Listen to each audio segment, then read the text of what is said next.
quand la famine, la peste, la rouille, la nielle, les sauterelles d'une espèce ou d'une autre seront dans le pays,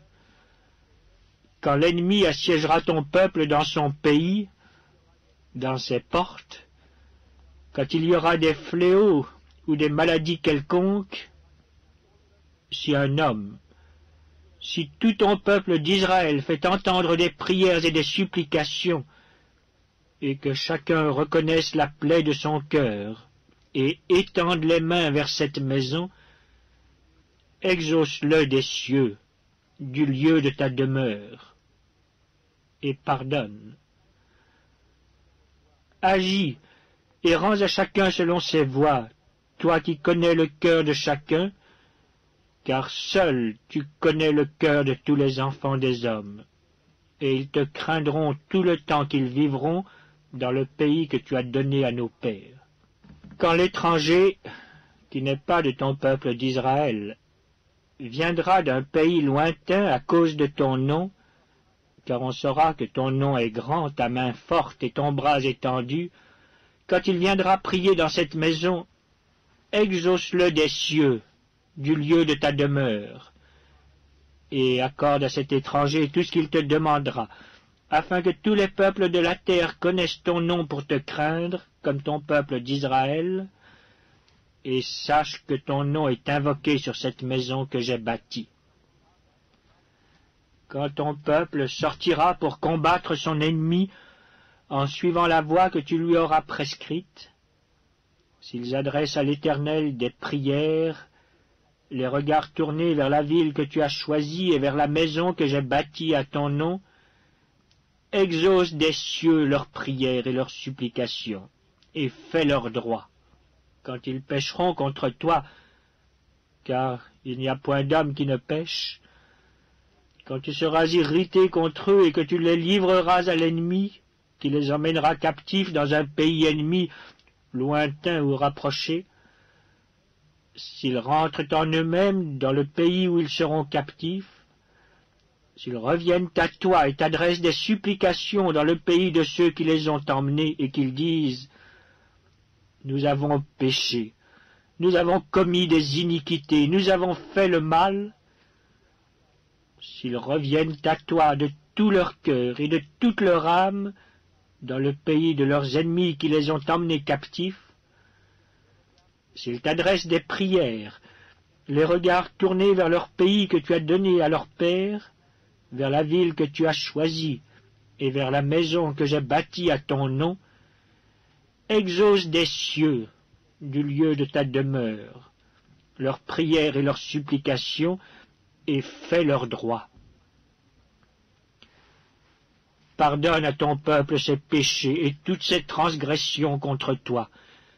Excite la compassion de ceux qui les retiennent captifs, afin qu'ils aient pitié d'eux, car ils sont ton peuple et ton héritage, et tu les as fait sortir du pays d'Égypte, du milieu d'une fournaise de fer. Que tes yeux soient ouverts sur la supplication de ton serviteur et sur la supplication de ton peuple d'Israël pour les exaucer en tout ce qu'ils te demanderont. Car tu les as séparés de tous les autres peuples de la terre pour en faire ton héritage, comme tu l'as déclaré par Moïse, ton serviteur, quand tu fis sortir d'Égypte nos pères, Seigneur éternel. Lorsque Salomon eut achevé d'adresser à l'Éternel toute cette prière et cette supplication, il se leva de devant l'autel de l'Éternel où il était agenouillé, les mains étendues vers le ciel. Debout, il bénit à haute voix toute l'assemblée d'Israël en disant « Béni soit l'Éternel qui a donné du repos à son peuple d'Israël selon toutes ses promesses. » De toutes les bonnes paroles qu'il avait prononcées par Moïse, son serviteur, aucune n'est restée sans effet. Que l'Éternel notre Dieu soit avec nous, comme il a été avec nos pères. Qu'il ne nous abandonne point, et ne nous délaisse point, mais qu'il incline nos cœurs vers lui, afin que nous marchions dans toutes ses voies et que nous observions ses commandements, ses lois et ses ordonnances qu'il a prescrites à nos pères. Que ces paroles, objet de mes supplications devant l'Éternel, soient jour et nuit présentes à l'Éternel notre Dieu, et qu'il fasse en tout temps droit à son serviteur et à son peuple d'Israël, afin que tous les peuples de la terre reconnaissent que l'Éternel est Dieu et qu'il n'y en a point d'autre. Que votre cœur soit tout à l'Éternel, notre Dieu, comme il l'est aujourd'hui, pour suivre ses lois et pour observer ses commandements. Le roi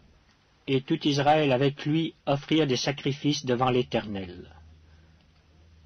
Salomon immola 22 000 bœufs et 120 000 brebis pour le sacrifice d'action de grâce qu'il offrit à l'Éternel.